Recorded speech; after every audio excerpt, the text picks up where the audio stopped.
यमराज ने एक बार चित्रगुप्त को जो रहस्य बताया था उसे सुनकर आपके भी रोंगटे खड़े हो जाएंगे। तो चलिए श्रोतागण, जानते हैं कि मनुष्य को बिस्तर पर बैठकर भोजन क्यों नहीं करना चाहिए। एक बार की बात है, यमलोक में यमराज अपने दिव्य सभागार में सिंहासन पर विराजमान थे और उनके समीप चित्रगुप्त विनम्रता से बैठे हुए बातें कर रहे थे। वार्तालाप के दौरान चित्रगुप्त ने यमराज से जिज्ञासा प्रकट की, हे प्रभु, कृपया मेरी कुछ शंकाओं का समाधान कीजिए। मनुष्य को भोजन किस प्रकार करना चाहिए? भोजन करने की उचित दिशा और स्थान कौन सा है? किन स्थानों पर बैठकर भोजन नहीं करना चाहिए? भोजन से पूर्व क्या करना आवश्यक है और भोजन के बाद क्या करना चाहिए? किसके घर का भोजन नहीं करना चाहिए और किन स्थानों पर भोजन करने से आयु कम होती है? कृपया मुझे इन सभी प्रश्नों का उत्तर प्रदान करें। यमराज मुस्कुराए और बोले, हे चित्रगुप्त, तुमने अत्यंत उचित प्रश्न पूछे हैं। वास्तव में इन सभी प्रश्नों का उत्तर मनुष्य के आचार व्यवहार में छिपा होता है। जैसा आचरण मनुष्य करता है वैसा ही फल उसे भोगना पड़ता है। अच्छे आचरण से सुख और दीर्घायु मिलती है और अनुचित आदतों से दुख तथा अकाल मृत्यु तक संभव है। इसीलिए मनुष्य को चाहिए कि वह भोजन करते समय शास्त्रों के नियमों का पालन करे। जो ऐसा करता है वह दीर्घायु होता है, उसका शरीर रोगों से दूर रहता है और उसके भीतर पाप का वास नहीं होता। यह सुनकर चित्रगुप्त ने कहा, हे प्रभु, कृपा करके इन रहस्यों को विस्तार से समझाइए।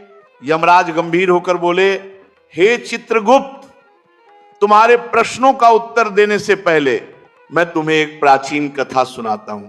उसे ध्यान से सुनो, क्योंकि उसके भीतर तुम्हारे सभी प्रश्नों का समाधान छिपा है। जो भी इस कथा को श्रद्धा से श्रवण करेगा और इसका प्रचार करेगा, उसके 32 प्रकार के पाप मैं क्षमा कर दूंगा। यह सुनकर चित्रगुप्त अत्यंत प्रसन्न हुए और बोले, हे धर्मराज, आपके मुख से इस महान कथा को सुनना मेरा सौभाग्य है। और फिर यमराज कथा कहना प्रारंभ करते हैं। यमराज द्वारा सुनाई गई कथा प्राचीन काल में मगध देश के विजय नामक राज्य में चंद्रकेतु नाम का प्रतापी और धर्मप्रिय सम्राट राज्य करता था। उसके राज्य में प्रकृति की भरपूर संपदा थी, प्रजा अत्यंत सुखी थी और सब राजा को पिता समान मानते थे। राजा चंद्रकेतु की पत्नी रानी शीलवती भी उतनी ही धर्मपरायण, सुंदर और सदाचारी थीं। दोनों प्रतिदिन पूजा पाठ, दान पुण्य, यज्ञ और प्रजा कल्याण में लगे रहते थे। लेकिन एक दुख था, उनके कोई संतान नहीं थी और ये बात उनके हृदय को निरंतर सालती रहती थी। वर्षों तक उन्होंने व्रत, यज्ञ, प्रार्थनाएं, तीर्थ यात्राएं, दान सब कुछ किया, किंतु संतान प्राप्त न हुई। एक दिन राजा ने निश्चय किया कि वे महान तपस्वी शिक्ष वशिष्ठ के पास जाकर कारण पूछेंगे। अगले दिन राजा कुछ सहयोगियों के साथ वन स्थित आश्रम पहुंचे। शिव वशिष्ठ बाहर ही खड़े उनका स्वागत कर रहे थे। जैसे उनकी प्रतीक्षा कर रहे हों, राजा ने विनम्रता से प्रणाम किया और कहा, हे मुनिवर, मेरा एक ही दुख है, मेरी कोई संतान नहीं है। कृपया मेरे इस अभाव का कारण बताइए। शिव वशिष्ठ ने ध्यान लगाकर दिव्य दृष्टि से राजा के पूर्व जन्म के कर्म देखे। फिर बोले, हे राजन, पिछले जन्म में आप एक शिकारी थे। एक दिन हिरण का पीछा करते समय आपसे अनजाने में एक गौ माता को तीर लग गया, गाय प्राण त्याग बैठी। यही पाप इस जन्म में आपको संतानहीनता के रूप में मिला है। यह सुनकर राजा अत्यंत दुखी हुए। उन्होंने कहा, हे मुनिवर, इस पाप से मुक्ति का कोई मार्ग है? ऋषि ने उत्तर दिया, हाँ राजन, गौ सेवा ही इसका प्रायश्चित है। राजा ने तुरंत संकल्प कर लिया, वे गायों की सेवा करेंगे, गौशाला बनवाएंगे, बीमार गायों का उपचार कराएंगे। महीनों तक लगातार सेवा करने के बाद भगवान की कृपा हुई और रानी ने एक सुंदर पुत्र को जन्म दिया। पूरे राज्य में उत्सव मनाया गया। लेकिन कहानी यहां समाप्त नहीं होती। राजकुमार का पालन पोषण और उसकी गलती, राजकुमार बड़ा होने लगा, परंतु माता पिता के अत्यधिक लाड प्यार के कारण वह अनुशासनहीन बन गया।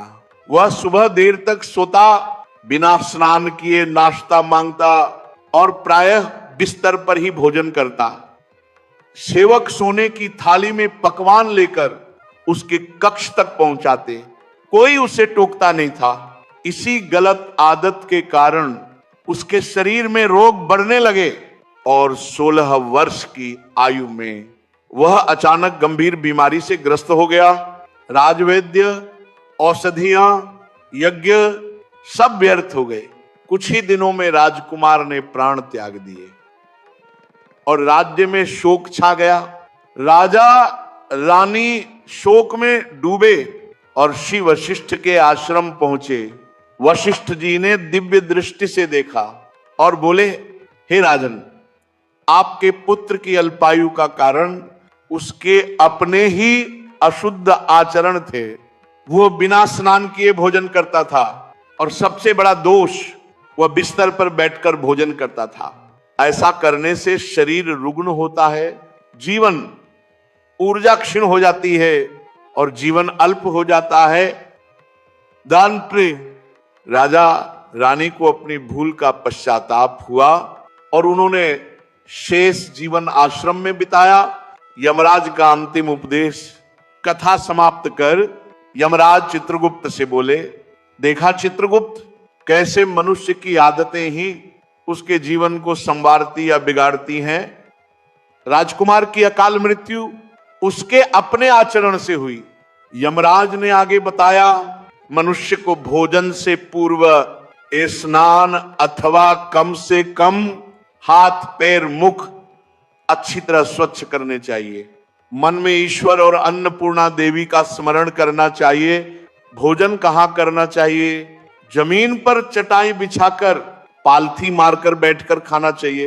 बिस्तर पर बैठकर भोजन करना अशुभ, अपवित्र और रोगकारक है। यमराज ने 3 प्रकार के अन्न को त्याज्य बताया। 1, वह अन्न जिस पर किसी के पैर पड़ जाए। 2, वह भोजन जिसमें बाल, कीड़ा या कोई अशुद्ध वस्तु पाई जाए। 3, वह भोजन जो किसी और के हिस्से का हो। ऐसा भोजन आयु घटाता है, रोग लाता है और पाप बढ़ाता है। यमराज बोले, जो मनुष्य भोजन की पवित्रता रखता है वह दीर्घायु होता है, रोगों से मुक्त रहता है और सुख समृद्धि प्राप्त करता है। निष्कर्ष, इस कथा से हमें सीख मिलती है कि बिस्तर पर बैठकर भोजन करना और बिना शुद्धि के अन्न ग्रहण करना दोनों ही अत्यंत हानिकारक हैं। मनुष्य के आचार विचार ही उसका भाग्य बनाते हैं। अतः पवित्रता, नियम और मर्यादा का पालन हर किसी के लिए अनिवार्य है। इस प्रकार यमराज ने चित्रगुप्त को अत्यंत महत्वपूर्ण ज्ञान प्रदान किया।